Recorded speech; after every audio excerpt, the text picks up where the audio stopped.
नाराज नशीब घेऊन एखादा जन्माला आलेला कुणी, पडली नजर तुझी त्याच्यावर अखंड राहिला ऋणी. विसर पडावा घडू नये कधी जिव्हारी जिवंत जाण.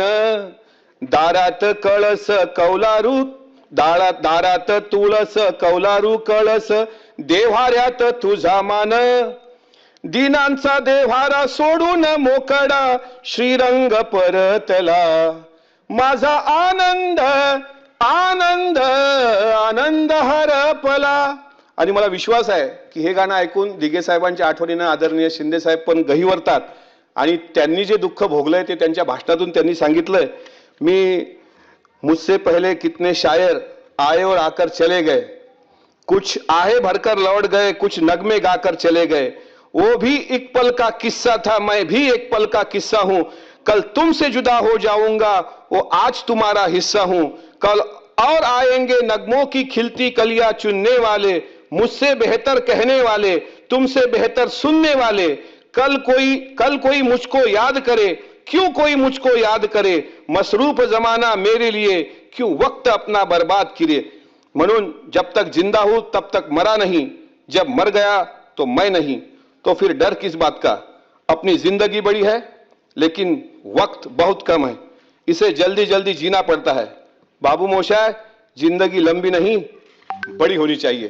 आपल्या सर्वांनी जे प्रेम केलं ते मी कधी विसरणार नाही. माझ्याकडून जर काही चुका झाल्या असतील, कोणाचं मन दुखावलं असेल, एक गरीबाचं मूल म्हणून मला माफ करा, एका शेतकऱ्याचं मूल म्हणून कधी भविष्यात तुमच्या मंत्रालयात आलो, कुठलं एखादं काम नाही झालं तरी चालल, पण अजित दादांना मात्र एक भाऊ म्हणून तुम्ही शिंदे साहेब, कारण तुमच्या तिघांची जी जोडी होती ती महाराष्ट्राला पडलेलं गोड स्वप्न होतं.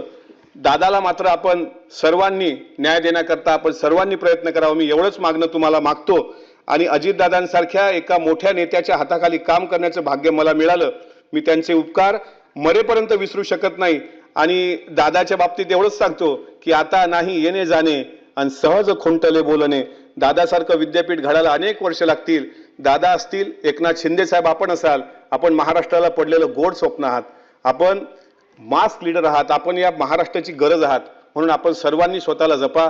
आपण आमच्या कुटुंबावर भरभरून प्रेम केलं, आपण आम्हाला आशीर्वाद दिले, त्याबद्दल आभार मानतो. सचिवालयाचे आभार, सर्व गोरगरीब कर्मचाऱ्यांचे, विशेषतः पत्रकार बांधवांचे, ज्या पत्रकार बांधवांनी अमोल मिटकरी अजूनही महाराष्ट्रात जिवंत ठेवलाय.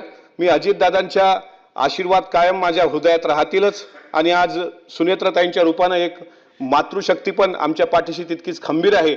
भलेही प्रसंग कुठला येईल मला सांगता येत नाही, पण हे पवित्र सभागृहामध्ये माझं तुटकं मुटकं भाषण आपण ऐकलं आणि राम शिंदे साहेब आपण पण तितकंच भरभरून प्रेम दिलं, त्याबद्दल मनापासून आभार. आपल्या सर्वांच्या चरणी नतमस्तक होतो. जय जिजाऊ, जय शिवराय, जय भीम, जय संविधान. महाराष्ट्रातील सर्व बातम्यांचे विश्वासार्ह व्यासपीठ. सकाळच्या सर्व सोशल मीडिया प्लॅटफॉर्मला लाईक, फॉलो आणि सबस्क्राईब करा. तसंच सर्व नोटिफिकेशनसाठी बेल आयकॉन प्रेस करायला विसरू नका.